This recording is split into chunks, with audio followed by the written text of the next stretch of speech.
The latest turmoil in the Middle East involves Iranians, some protesting today the rising cost of living and clashing with security forces in a number of cities. Iran's Fars news agency reports 6 people were killed. They're the first deaths in 5 days of protests. Elizabeth Palmer is monitoring the developments from our London bureau. Among the casualties are both security personnel, including police and protesters. Social media video shows one young man being carried away, apparently dead, after clashes in a western city called Lordigan. The semi-official Fars news agency close to the regime showed a police station in that same region set alight, it said, by an angry crowd. But it's hard to get a comprehensive idea of the scale of this unrest, which is now fueled by anger against repression and corruption, as well as the economy. One sign that the government is worried, though, they have not slowed down the internet, which is something they normally do when there's trouble. But this time it seems they're afraid that could send the situation spinning right out of control.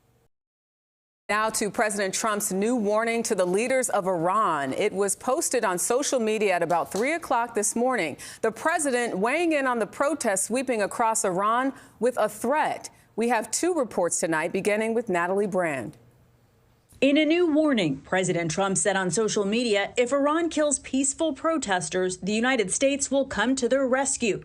We are locked and loaded and ready to go. Where there's smoke, there's fire. It's the president's second threat against the country in recent days. On Monday, saying there are unconfirmed reports Iran is rebuilding its nuclear program following U.S. strikes on key sites last June. If it's confirmed, look, they know the consequences. Consequences will be very powerful.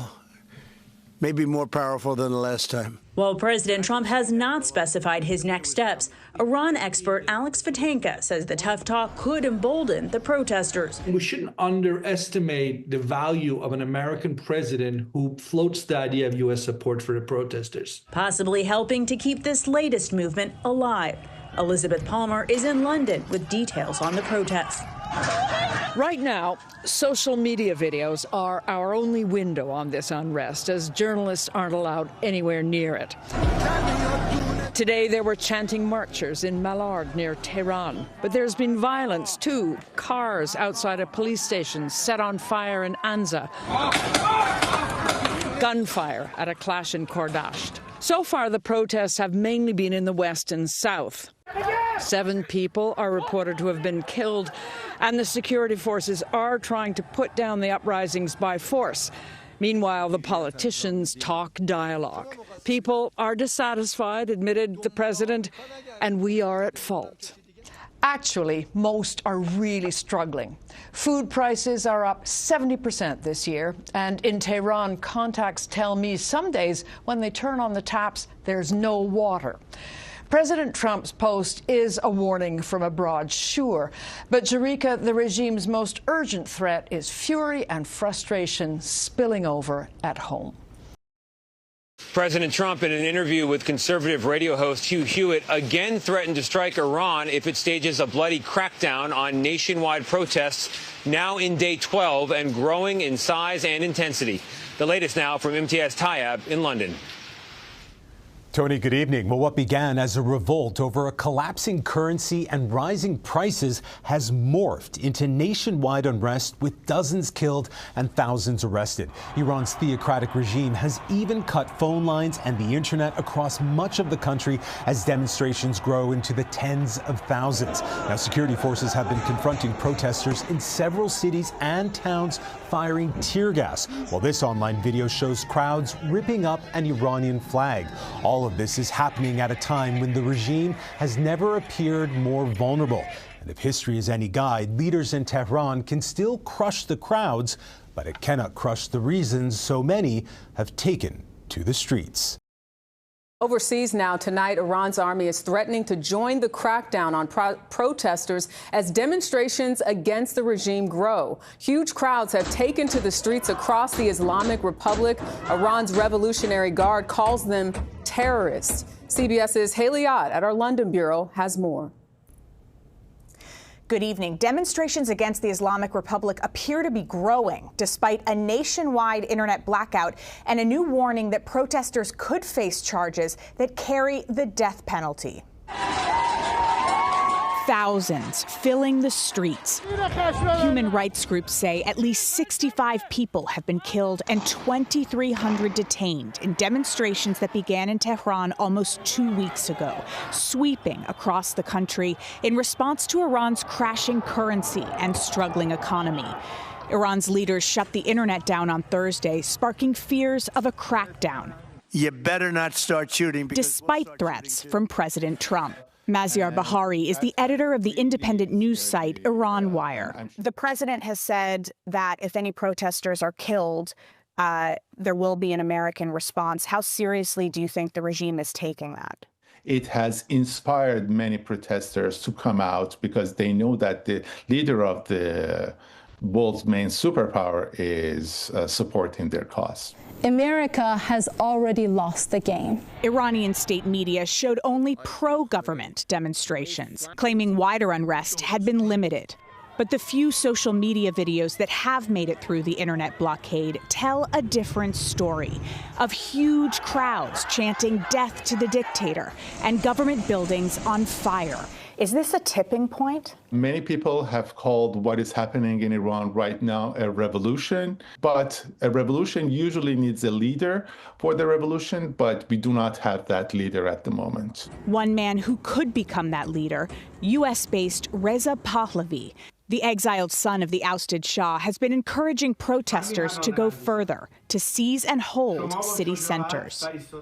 Pahlavi says he's now planning his return home to Iran to be there for what he calls the revolution's victory.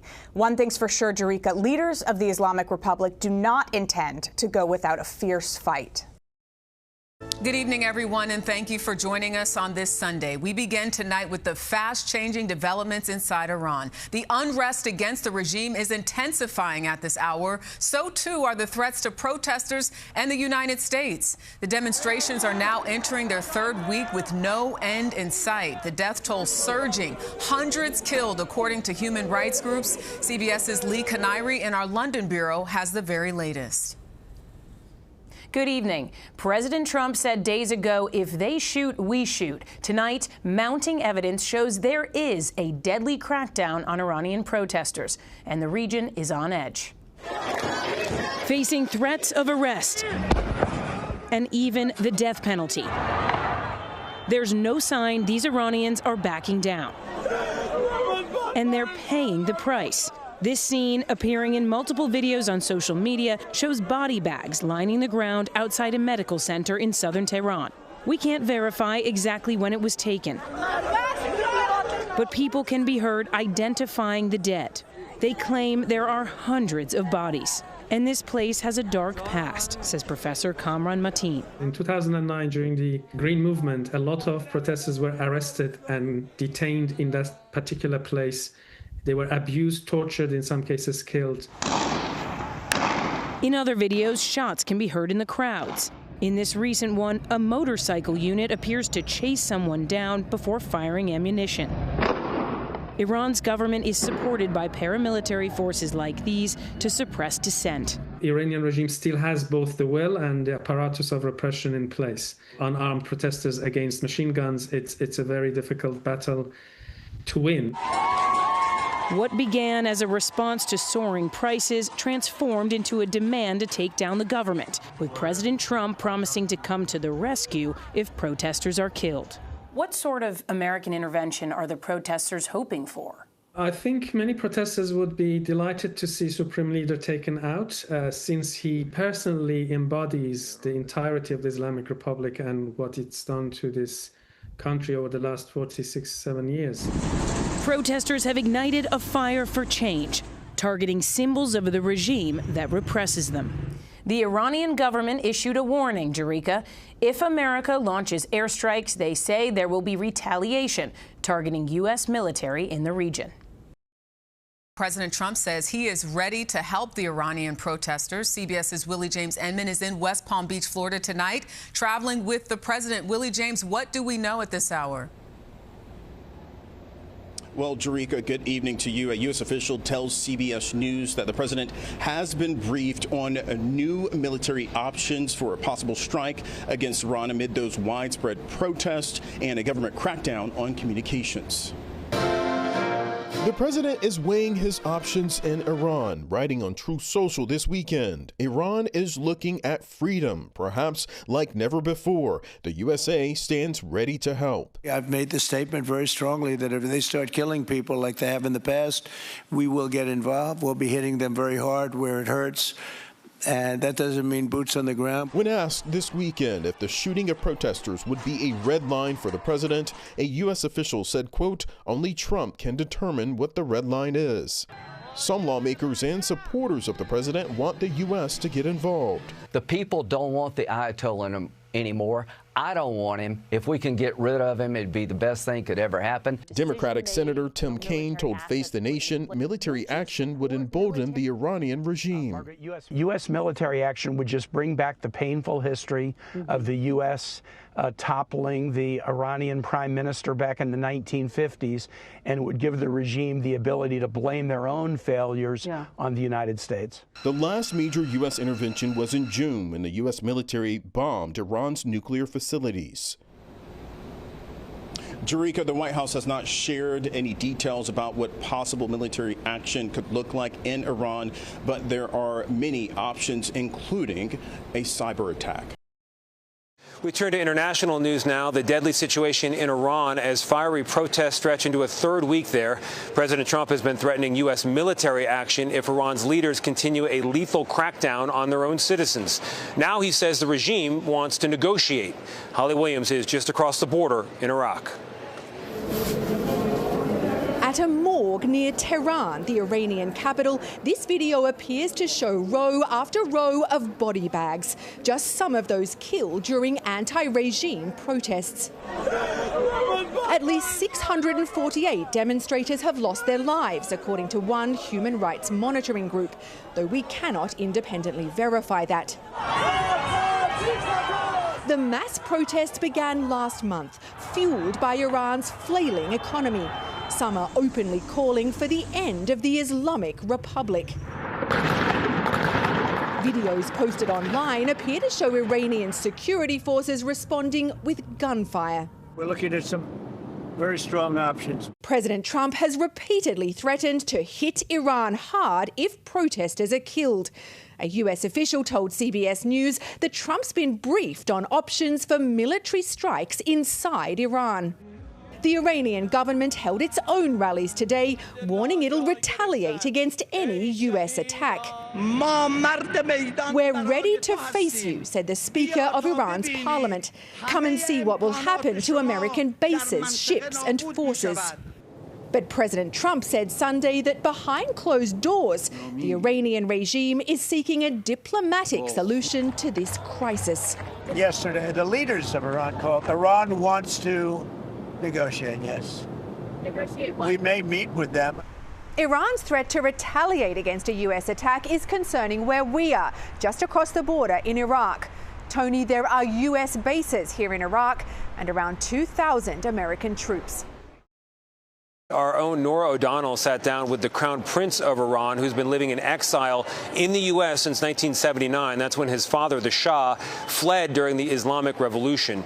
Nora, you asked him what he thinks America's role should be in Iran. What did he tell you? Good evening, Tony. That's right. Well, Reza Pahlavi wants the U.S. to intervene and take action, something the U.S. government has been reluctant to do in the half a dozen anti-regime uprisings in Iran since the 2009 Green Movement, when millions demanded democratic reform. Reza, I heard you say this weekend that the U.S. should, quote, cut the snake's head off for good and, quote, make sure this regime goes down for good.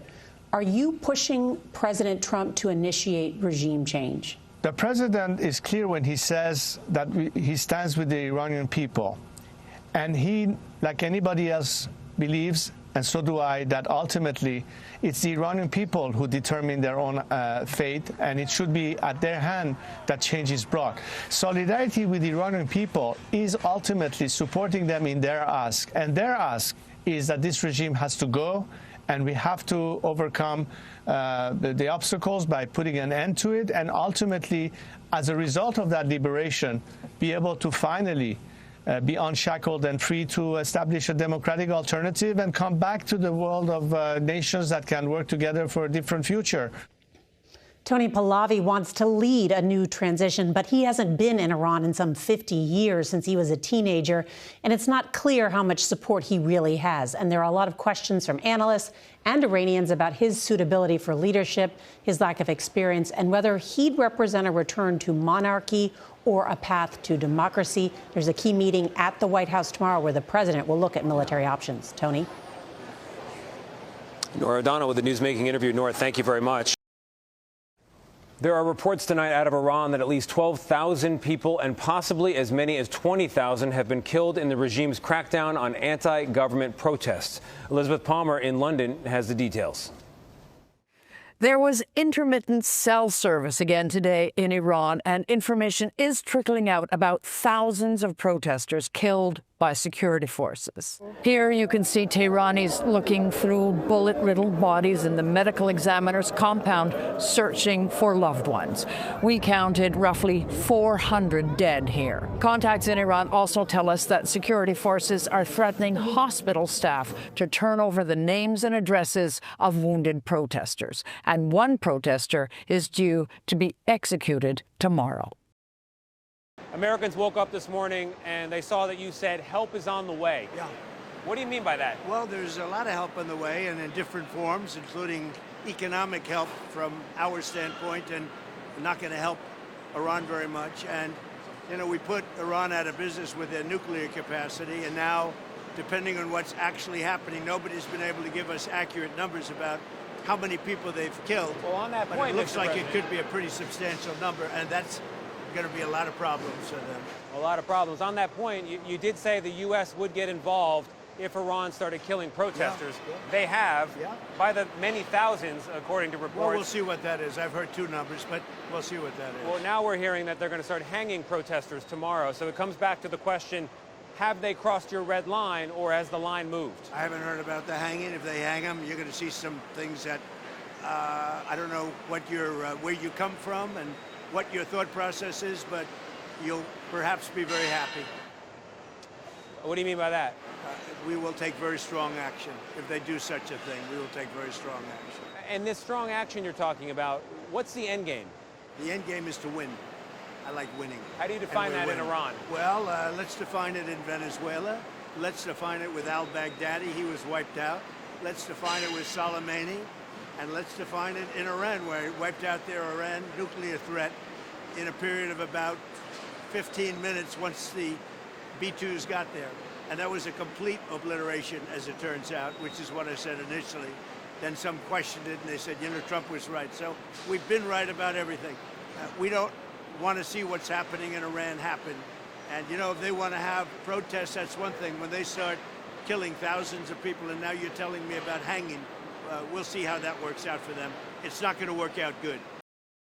Turn now to Iran. President Trump said today that his administration has been told, quote, on good authority, that the Islamic Republic is stopping its deadly crackdown on anti-government protests.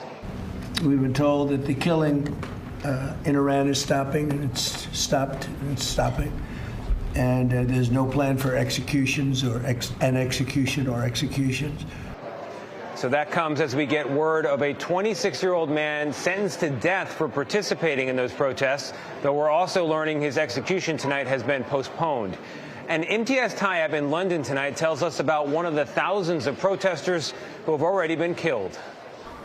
Tony, good evening. Well, CBS News has confirmed some U.S. personnel have been advised to leave Al Udeid Air Base in Qatar in case of retaliatory attacks. While in Iran, it's the 7th evening with a near total internet blackout. Well, tonight we have one of the first detailed accounts to emerge of a protester killed in the violence.